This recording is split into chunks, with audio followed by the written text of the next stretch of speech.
Le podcast Athlète Entrepreneur, animé par Amélie Delebel, vous relate les différents parcours inspirants d'anciens sportifs ou sportifs actuels de haut niveau de différentes disciplines qui se sont tournés par la suite ou sont actuellement dans le milieu entrepreneurial.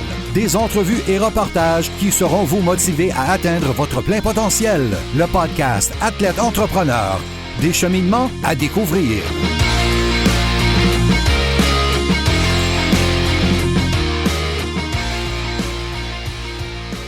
Bonjour à tous, ici Amélie Delebel et je suis très heureuse de vous accueillir sur mon podcast Athlète Entrepreneur pour cet épisode 111 sur lancer une entreprise en temps de pandémie avec Carl Foran de Solidarity Sports Mask. Athlète Entrepreneur est un podcast qui a pour but de motiver les athlètes ou anciens athlètes qui souhaitent se lancer en affaires. Avant de vous parler de mon invité du jour, je voulais vous inviter à rejoindre le seul groupe Facebook d'athlètes entrepreneurs de la francophonie. Pour ce faire, simplement aller au amiedelebel.com/groupe et répondre à 3 petites questions. Au plaisir de vous accueillir. Pour cette émission, j'ai le plaisir de discuter avec Carl Foran, un passionné de badminton et de hockey qui s'est lancé en affaires cet hiver en raison de la pandémie. Celui qui occupe la position de gardien de but s'est retrouvé sur le chômage et a profité de cette pause pour lancer Solidarity Sports Mask, qui fabrique des masques de protection sanitaire adaptés pour les casques de hockey et de football. Sans plus attendre, je vous laisse à cette entrevue. Bonne écoute! Alors, je suis actuellement avec mon invité du jour, Carl Foran. Salut Carl, comment ça va? Ça va super bien, puis toi? Ça va très bien, mais merci beaucoup. Merci d'être avec moi sur Athlète Entrepreneur. Avant de parler donc de ton côté plus business, au niveau sportif, tu as joué au badminton pendant plusieurs années. Et en même temps, tu jouais également au hockey comme gardien de but. Donc, est-ce que tu pourrais nous expliquer un peu ce parcours sportif-là qui t'a quand même amené dans des hauts niveaux au niveau du badminton, puis au niveau senior, donc depuis les dernières années dans le monde du hockey? Oui, en fait, comment est-ce que ça a commencé tout ça, c'est que moi, à la base, là, j'ai grandi dans la région de Shawinigan-Sud, en Mauricie, puis toute ma jeunesse, en fait, j'ai fait du camping, puis je touchais à tous les sports. Moi, dans la vie, là, pour vrai, il n'y a pas un sport que j'aime pas. Puis, tu sais, c'est sûr que comme bien des Québécois, je suis un petit peu tombé dans une paire de patins quand j'étais jeune. Puis j'ai été défenseur, je te dirais, jusqu'à l'âge de 12 ans. Hockey mineur, rien d'extravagant. Là, tu sais, j'ai joué une fois dans le double lettre, mais tu sais, c'était pas tant une passion que ça, tu sais, jouer comme joueur de hockey. J'aimais ça. J'aimais le trip d'équipe, l'équipe. Mais tu sais, moi, il y avait quand même déjà la passion de gardien de but, tu sais, qui était là, vraiment jeune. Puis je me souviens, tu sais, nous autres, on faisait une patinoire chez mon père à Shawinigan, chez mes parents. Puis, tu sais, c'était... tu vas peut-être rire, là, mais tu sais, à un moment donné, on avait eu un petit parti d'équipe. Puis là, ça s'était donné que le goaler avait laissé son équipement sur place, puis je l'avais comme emprunté.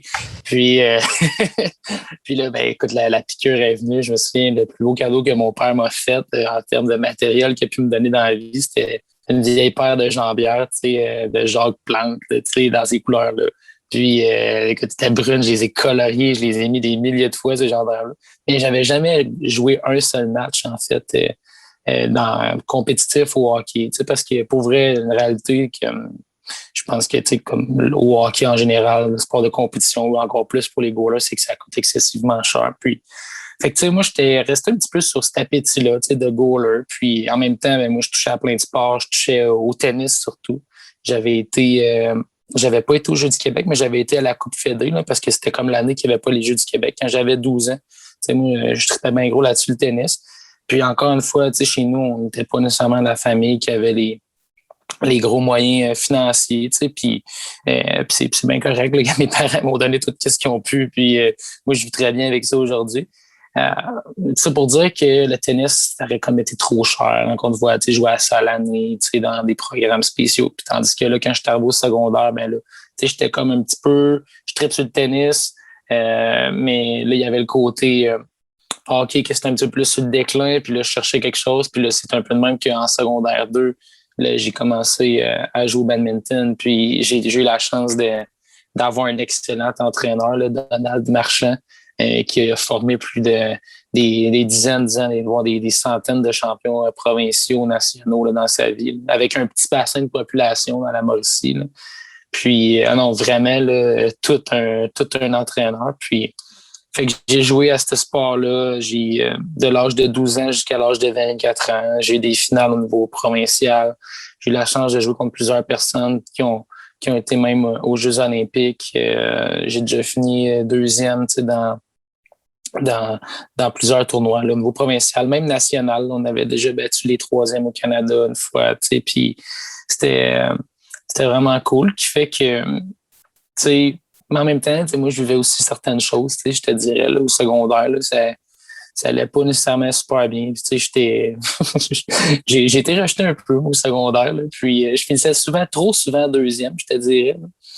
Puis, puis là, ben, c'est ça, quand je suis arrivé à l'âge de 24 ans, je sentais que j'avais fait vraiment le tour du badminton, dans le sens que, pour être honnête avec toi, tu sais, je trouve ça un petit peu amer, là, comme fin de carrière, parce que, tu sais, moi, j'avais 24 ans, puis là, je pouvais pas jouer au niveau universitaire parce que j'allais pas à l'université de par mon domaine d'études, qui était le domaine de l'incendie à ce moment-là. Puis là, je me retrouvais toujours à essayer de trouver quelqu'un avec qui jouer, puis là, d'avoir des bons partenaires d'entraînement qui fait que là, les résultats étaient peut-être un petit peu moins là aussi parce que, tu sais, j'en prends responsabilité à 100%, mais tu sais, quand tu arrives en tournoi puis que là, t'as pas nécessairement, tu joues pas de gros matchs à l'entraînement, c'est un petit peu plus difficile, tu sais, de rester dans la game, tandis que les joueurs universitaires au GA, au Carabin, au l'UQAM, peu importe, tu sais, les autres, là, ils jouent contre les joueurs qui joueraient en finale à chaque pratique, tu sais, fait que c'était différent, là, tu sais, tandis que moi, mettons, dans ma région, à Trois-Rivières, Shawinigan, tu sais, j'étais rendu à un niveau où tu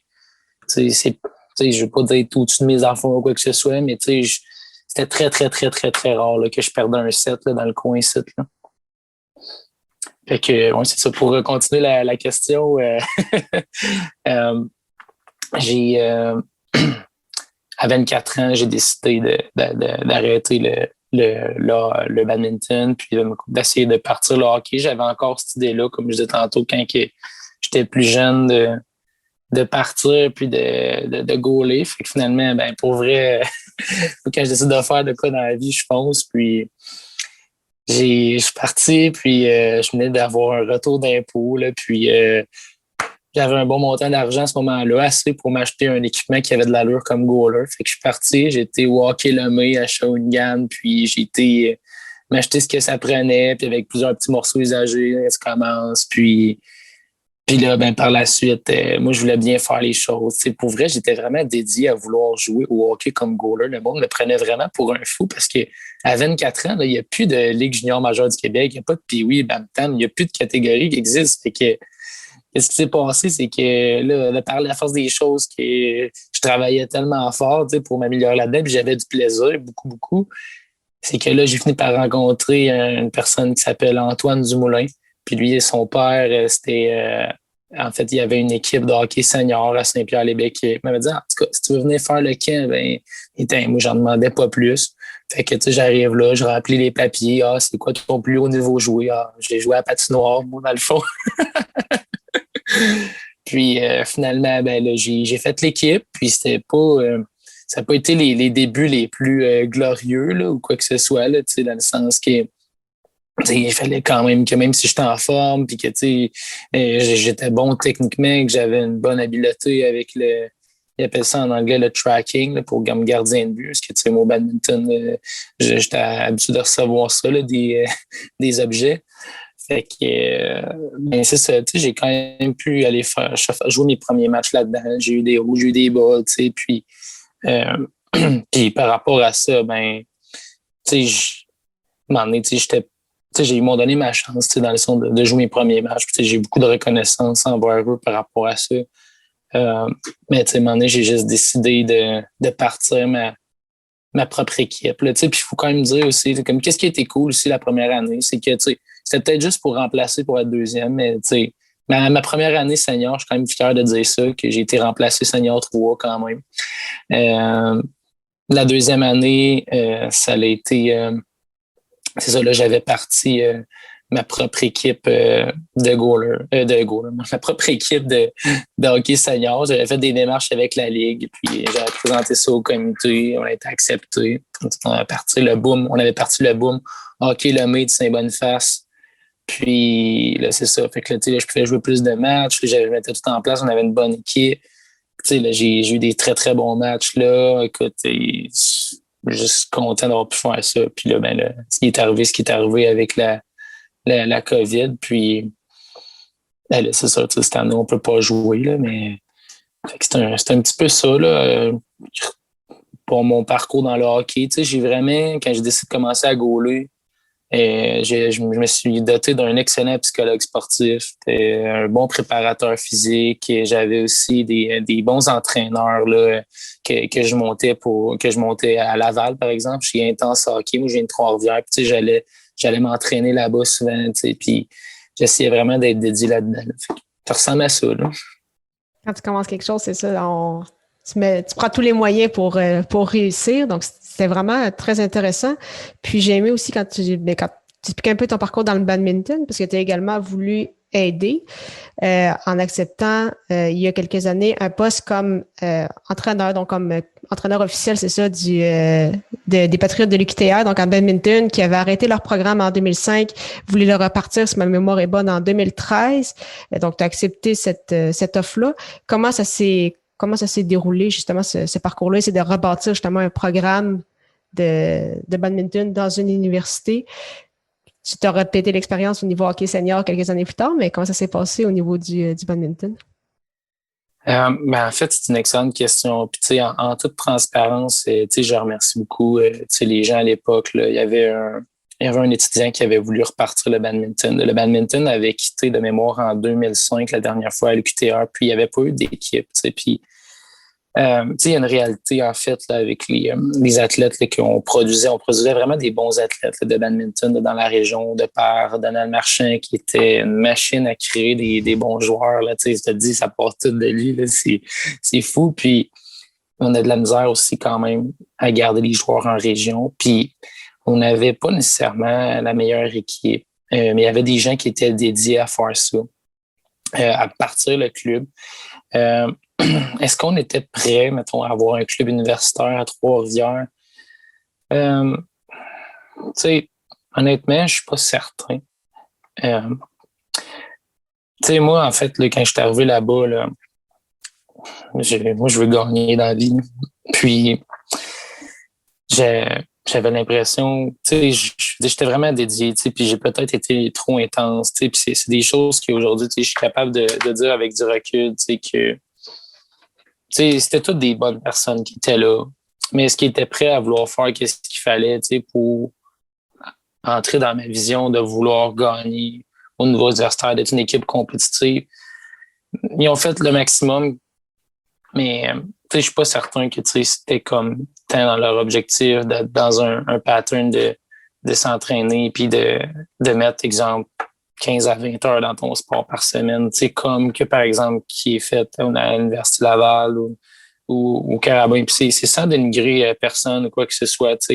C'était les gens qu'on avait là à l'époque, c'était pas tout le monde qui avait déjà vécu un vécu d'athlète universitaire, qui était quand même de haut calibre. Là, de par le fait que on se cachera pas là, les grosses universités au Québec, c'est vraiment sur l'Université Laval, l'UQAM, puis l'Université de Montréal. Mais après ça, là, je veux dire, ça fait des décennies là, qu'il y a des différences majeures entre ces équipes-là. Puis il y a peut-être quelques exceptions à la règle, là, puis c'est tout à leur honneur. Là. Mais il y avait cette réalité-là qui rentrait en ligne de compte. Puis moi, à ce moment-là, en passant, là, j'habitais à Québec, que je coachais à l'université. Puis moi, je me levais, là, j'avais un travail à Québec, puis je voulais vraiment redonner. Puis je trouvais ça important de faire ça pour mon sport. Puis je me souviens des pratiques, moi, ça m'a donné de les donner le mardi puis le jeudi. Puis pour que ça donne, pour que j'aurais capable de revenir à temps à mon travail à Québec, puis ça allait bien, ben moi, je partais aux alentours de 4 heures du matin de Québec pour donner une pratique de 6 heures à 8 heures. Fait que j'impose à gros joueurs là, d'avoir des pratiques à cette heure-là. C'est pas tout le monde qui était prêt à faire ça. Puis moi, j'ai vraiment essayé de faire de mon mieux là-bas. Mais c'est sûr que je me suis tanné, puis je suis parti de là. Puis c'était pas facile, honnêtement. Là, j'en garde des bons souvenirs.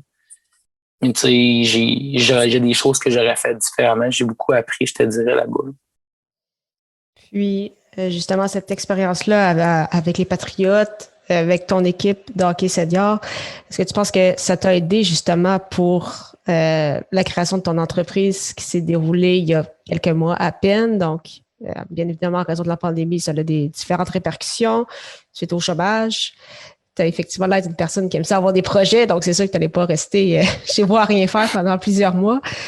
Donc, comment ça s'est passé justement la création de cette entreprise-là? Parce que oui, on a vu sur différents réseaux, donc c'est ça que tu n'avais jamais fait de la couture, mais tu voulais quand même créer des masques, c'est ça, pour permettre aux jeunes puis aux moins jeunes de pouvoir pratiquer leur discipline. Au début, c'était seulement pour le hockey.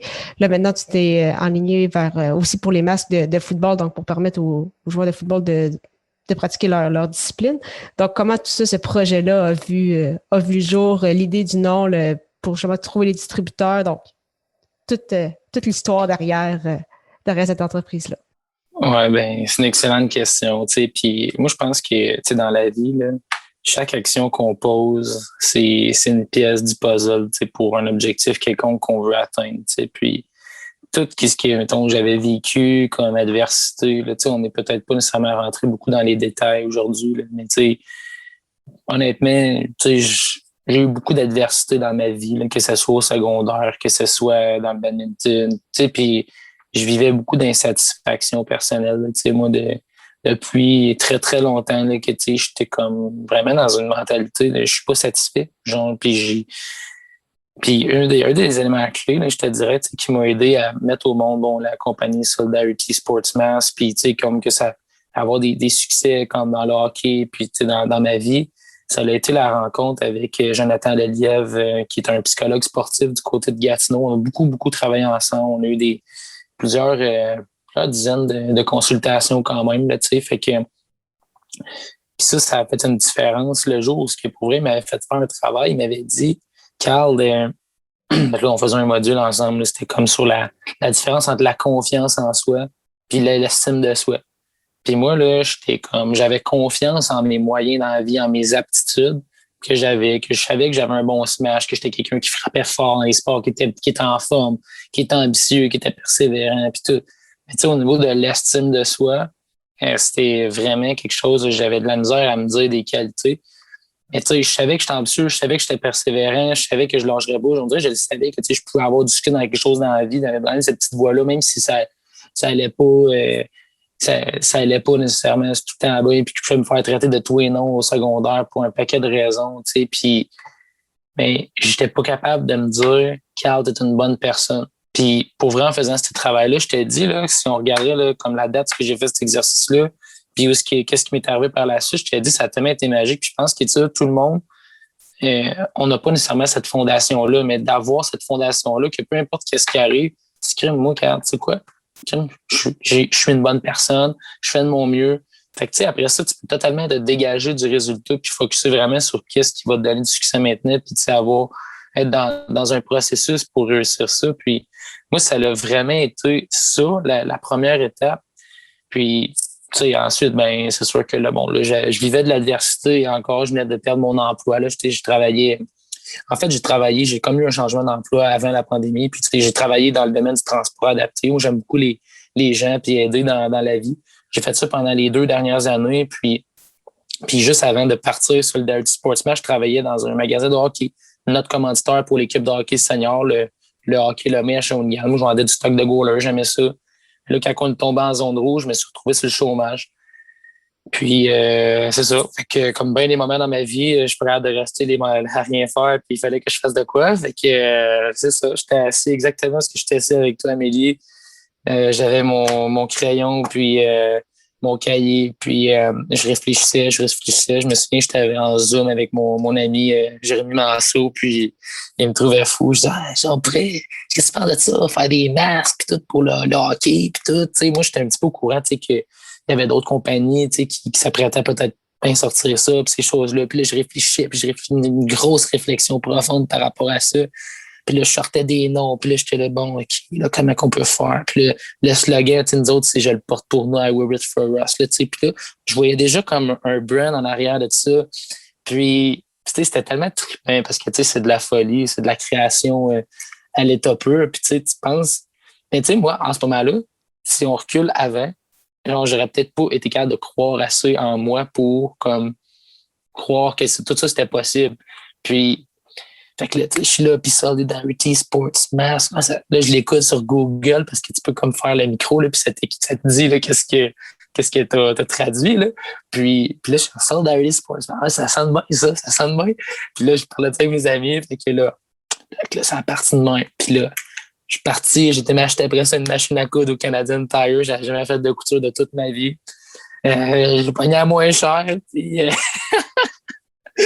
j'ai essayé de faire de quoi, là. Fait que ça, c'est le premier masque que j'ai inventé, là. C'est lettre, ça avait plein de bouts de tissu qui découlent de partout. Et c'est lettre. Fait que là, j'ai été montrer ça bien sérieusement attaché sur un vieux casque parce que j'avais pas d'argent. J'ai montré ça à une couturière. Elle dit, ouais, elle dit, j'ai déjà vu pire, mais elle dit, laisse-moi travailler ça, là. Puis, tout de suite, elle était une couturière qui était plus dans la création des choses. C'était plus une artiste. Puis, c'était vraiment la bonne personne pour faire ça. Puis, je la remercie beaucoup, Marie, là-dedans, de m'avoir aidé. Puis, c'est à cause d'elle un peu que tout ça est arrivé. Puis, fait que là, on essaie plusieurs modèles, on teste, on reteste, puis on met en place quelque chose de bien. Puis, fait que là, on fait nos premiers masques. Je pars, j'essaie d'aller voir quelques commerçants pour me pratiquer, honnêtement, parce que je voulais juste aller me faire la main, voir comment est-ce que ça allait aller à rencontrer des commerçants. Puis là, je m'aperçois que au Québec, c'est comme un petit peu plus au ralenti. Fait que moi, je savais très bien que dans ma région, il y avait le distributeur Blue Sports qui était situé à une Colette à comme 20 minutes. Qu'eux autres, c'est un distributeur d'accessoires sportifs international de hockey. Fait que un masque, c'est un bel accessoire pour eux autres de hockey. Fait que je suis parti, moi, je me suis pas gêné. Là. J'étais arrivé, là, j'étais tellement après. Là. Je m'étais acheté un beau cartable. J'ai jamais été prêt de même pour aller rencontrer quelqu'un. Le masque, là, j'avais un beau casque, là, pareil, là, quand j'étais allé les voir. Fait que j'avais sorti mes petites billes qui me restaient, puis là, c'est ça, je suis rentré là-bas, puis j'ai ouvert la porte, j'avais pas rendez-vous, moi, puis bien habillé, avec mon chandail, tout bien préparé. Puis là, qu'est-ce qui s'est passé? C'est que je suis rentré, puis c'est juste à gauche, eux autres, là, comme quand tu rentres le bureau de la propriétaire puis du directeur des affaires. Directeur du développement des affaires, Jean-Félix Proulx.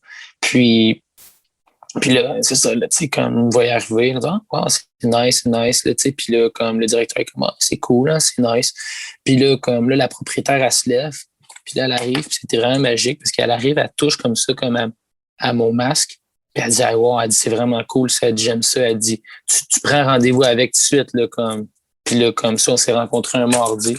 Le jeudi, je l'ai rencontré. J'étais prêt comme jamais avec tout ce qui était bon pour faire comme une belle présentation de qualité dans un cahier spirale qui coûtait un petit peu plus cher là, pour être vraiment sur la couche, un genre de tout plastifié, en tout cas, là, le document de présentation.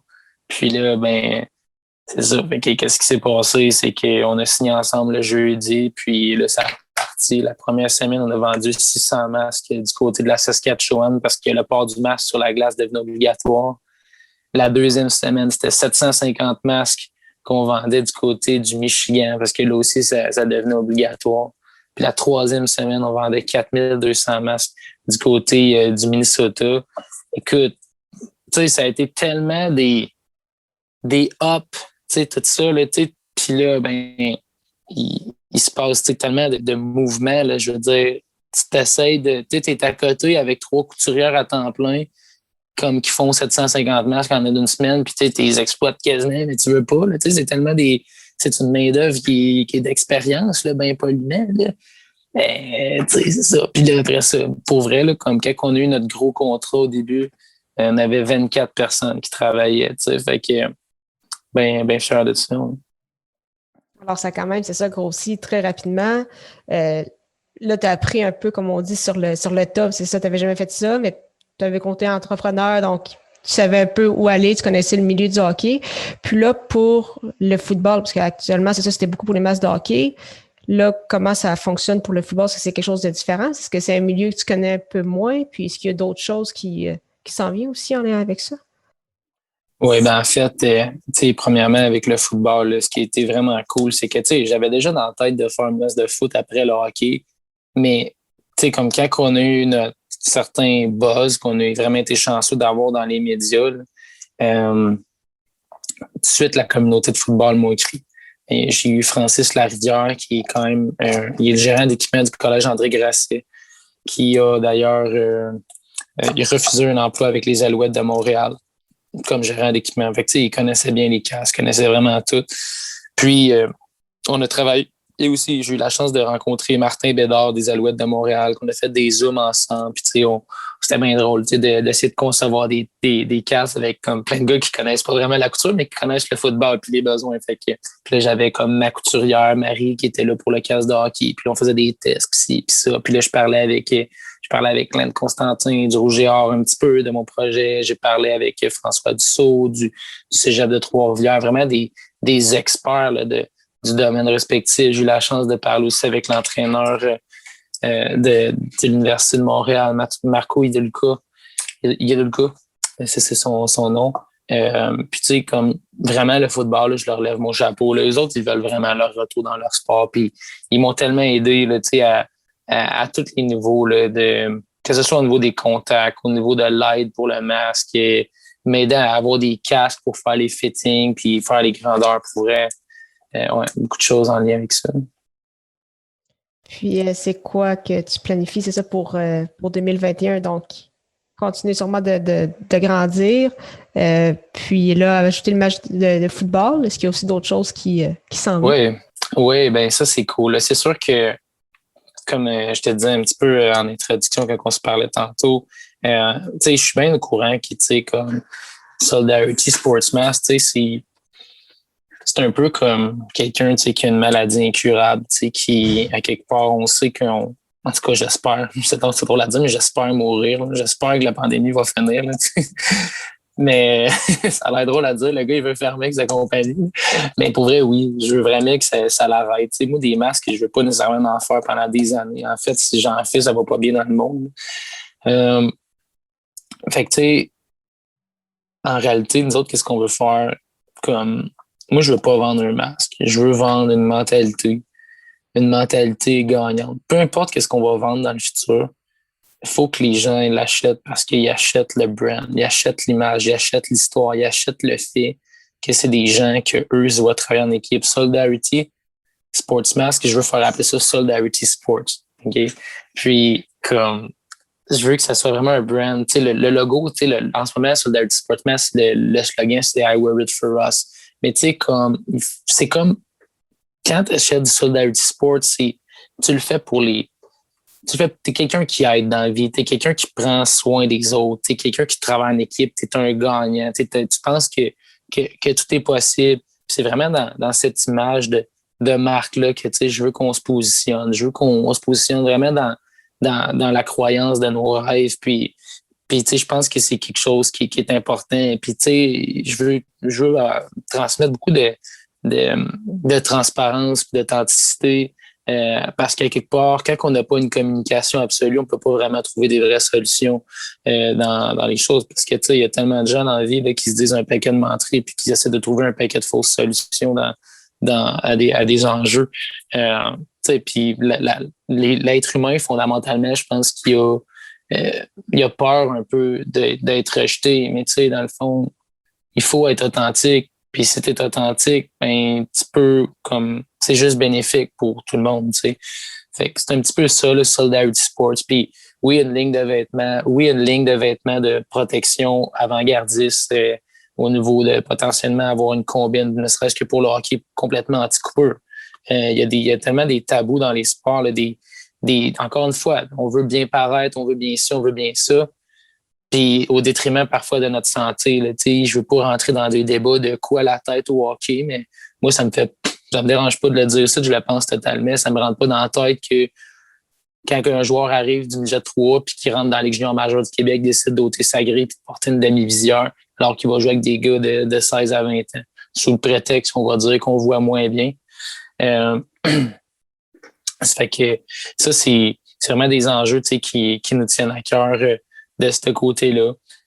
Puis, tu sais, dans la lignée de l'image de marque, tu sais, qui va promouvoir les valeurs que je t'ai dit, moi, je veux aussi vendre du parfum dans la vie. Là. Du parfum pour hommes, du parfum pour femmes. Là. Tu sais, c'est les gars puis c'est les femmes aussi. Là, Solidarity Sport, là, c'est très important. Là. Un brand, ouais. Donc, quand même, vraiment des beaux projets. Pour vrai, j'ai vraiment hâte de pouvoir rediscuter de tout ça avec toi dans plusieurs mois, peut-être dans un an, voir tout ça, qu'est-ce que ça va avoir donné, parce que c'est vraiment, vraiment très, très cool comme projet. Pour terminer cette entrevue, donc, comme je l'avais mentionné, on termine toujours par des petites questions en rafale. Ma première, c'est quelle est la chose la plus importante que le sport t'a enseigné? La chose la plus importante que le sport m'a enseigné, c'est la persévérance, c'est sûr. La persévérance. Et le sport, ça va te mettre dans une position inconfortable. Ce sera pas tout le temps le fun d'être dans la persévérance. Mais clairement, quand tu as cette croyance-là au processus là, de tout ça, ouais, la persévérance, ça t'amène loin. Là. Quel est ton plus beau souvenir sportif? Mon plus beau souvenir sportif, c'est une très bonne question. Si tu en as 2, 3, c'est correct aussi. Ouais. Non, mais tu sais, ouais, j'en ai 2, 3. Là. Je me souviens, quand je jouais au hockey avant comme défenseur, je me souviens que j'avais ressenti vraiment une émotion spéciale quand mon grand-père, mon grand-père il était décédé. J'avais décidé, moi je courais pas de but, là, j'étais à la défense, là, tu sais, comme quand j'étais jeune, puis là, mon grand-père était décédé, puis c'était vraiment d'aller faire un but pour lui. Puis même chose pour ma grand-mère aussi. Puis je me souviens, j'étais parti, puis moi quand je pars en maudit. J'étais monté, j'avais appuyé l'attaque, j'avais joué, cette année-là, en fait, je jouais avec Michael Bournival, là, qui a joué pour le Canadien de Montréal, puis lui, il était à l'avant, puis là, on descendait à 2 contre 1, il m'avait fait une passe, j'avais manqué mon lancer. Puis là, j'étais allé rechercher la rondelle rapidement dans le coin. Puis là, j'avais tapé sa patte du goaler. Puis finalement, en tout cas, j'avais fait un espèce de de garbage goal. Là. Mais tu sais, c'était comme... Fallait que je le fasse pour ma grand-mère. Là, tu sais. Puis sinon, ben c'est sûr que le premier match que j'ai complètement volé au hockey, je me souviens, là, on jouait à Davelueville. Tu sais, quand l'autre équipe, ils ont le momentum, puis ils n'arrêtent pas de lancer. Là, ça n'avait même pas de bon sens. J'avais eu 62 tirs au but. Puis, on avait gagné 5-3 dans un filet désert. Puis, je me souviens, là, j'avais gaulé dans le fond pour 952. Puis, j'avais sorti des safes incroyables, là, cette game-là. Puis, tu viens avec des frissons. Là. Le sport, c'est ça qui nous manque un peu, je pense, avec la pandémie. C'est le côté... les émotions sportives qu'un match peut t'amener, là. Un championnat, des séries. Ouais. Quel serait ton meilleur conseil pour un athlète ou un ancien athlète qui souhaite se lancer en affaires? Le meilleur conseil, je vais revenir avec la fondation que je te parlais tantôt. Moi, je pense que c'est même pas une question de partir en affaires ou pas, c'est une question de succès dans ce que tu veux faire. Puis, je crois que c'est en ayant une bonne base solide au niveau de la psychologie de la performance qui part complètement avec le fait d'avoir confiance en ses moyens puis d'avoir de l'estime de soi. Là. À mon avis, là, parce que tu vas en vivre en esti des affaires. Là. Tu vas vivre des... Tu sais, moi, là, quand j'ai commencé, là, je veux dire, je vivais plein de caméras qui arrivaient d'un bout à l'autre. Là, j'avais des revenus que j'avais jamais fait de ma vie, que je savais même pas que je pouvais mériter. Et en même temps, je pouvais vivre des hosties d'erreurs de business qui me coûtaient vraiment cher. Puis là, ben, tu vis vraiment beaucoup de choses. Tu vas vivre l'adversité, que ce soit dans l'espace ou dans ta vie. Fait que, tu sais, il faut que tu sois équipé, à mon avis, au niveau de qu'est-ce que tente les deux oreilles qui va te ramener dans la bonne zone de performance pour avoir du succès. Ça serait vraiment un bon conseil, je pense. Bien, merci beaucoup, Carl, encore une fois, pour ton temps. C'était vraiment très, très apprécié. Puis, la meilleure des chances pour la suite. Ben, merci beaucoup.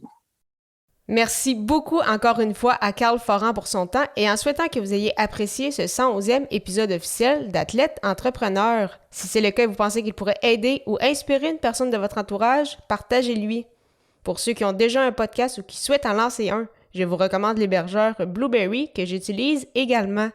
Pour obtenir un mois d'essai gratuit sur cette plateforme, simplement allez au ameliedelabel.com/blueberry, BLUBRRY. La semaine prochaine, j'aurai le plaisir de discuter avec Gabriel Hardy, un préparateur physique d'une 15aine d'années d'expérience qui est également propriétaire de 3 entreprises. Ne manquez pas ça!